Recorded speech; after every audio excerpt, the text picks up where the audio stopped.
नाम की महिमा को बतलाते हुए संत महात्मा कहते हैं कि राम नाम का प्रथम लो, पीछे मुख में ग्रास, ग्रास ग्रास में राम कहो, राम तुम्हारे पास।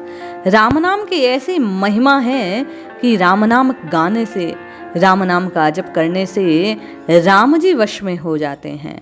आज राम नाम की महत्ता की, राम नाम की महिमा की एक अद्भुत कथा का श्रवण करते हैं। कैसे एक भिखारी को, दीन को, दुर्बल को राम जी के नाम से, राम नाम का आश्रय लेने से प्रभु ने सच्चा दाता बना दिया। जय श्री हरि। पूज्य गुरुदेव के चरणों में बारंबार प्रणाम। मुगल कालीन घटना है। एक बार बादशाह अकबर और बीरबल एक मार्ग से जा रहे थे।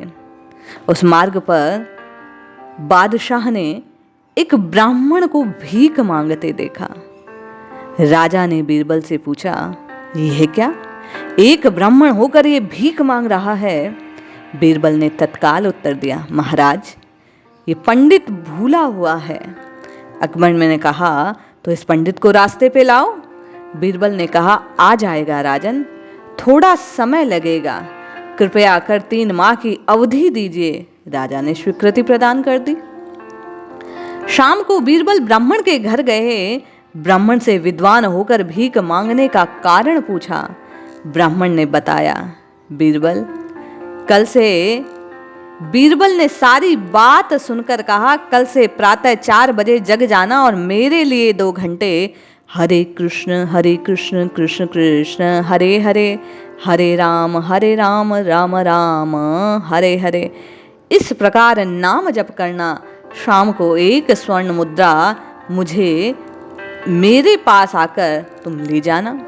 ब्राह्मण को पहले तो ये सुनकर आश्चर्य हुआ, किंतु मन ही मन सोचा, ऐसा करने में क्या हर्ज। जब करना स्वीकार कर लिया।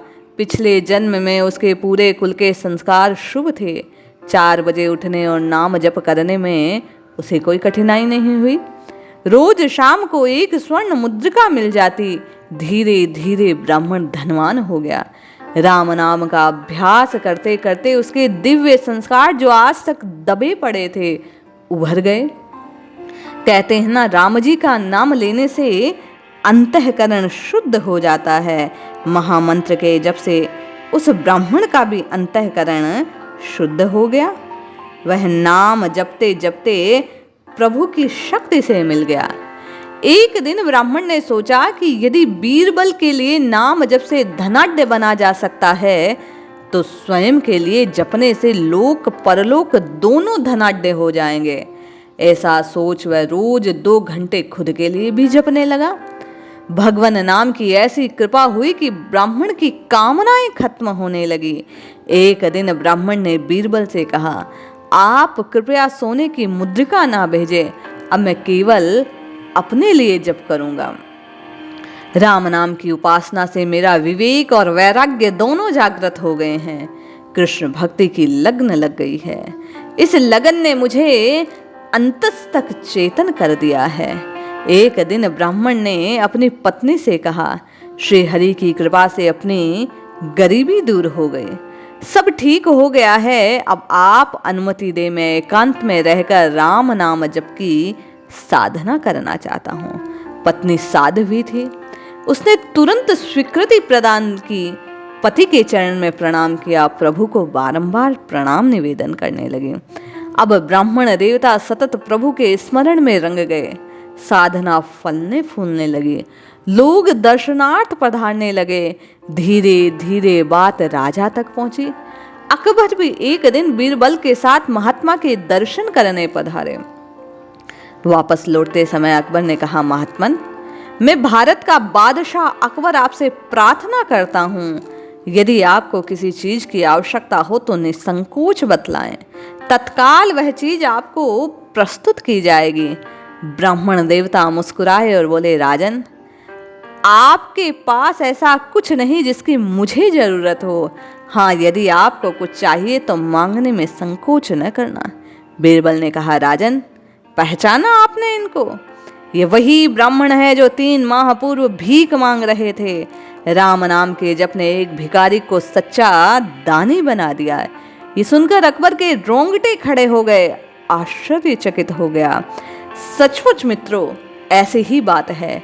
भगवान के पवित्र नामों का जप करने से लौकिक और पारलौकिक सभी कामनाएं पूर्ण हो जाती हैं। राम नाम के जप से अंतःकरण शुद्ध होता है। परमात्मा उसे वास्तविक धनवान बना देते हैं, क्योंकि जो राम नाम का आश्रय लेता है वह कामनाओं की आसक्ति से परे होता है।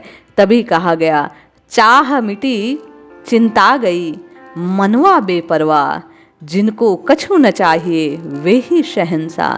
ये राम नाम का प्रभाव था कि भिखारी एक सच्चा दानी बन गया। राम नाम के जप से, कृष्ण नाम के जप से, हरि नाम के जप से जीव का प्रारब्ध बदल जाता है, भाग्य बदल जाता है, भाग्य उदय हो जाता है। भाग्यहीन को भी सब कुछ प्राप्त हो जाता है। इसलिए जपिए जपिए जपिए, नित्य निरंतर रघुनाथ जी के नाम को जपिए और अपने जीवन का कल्याण कीजिए। जय श्री हरि।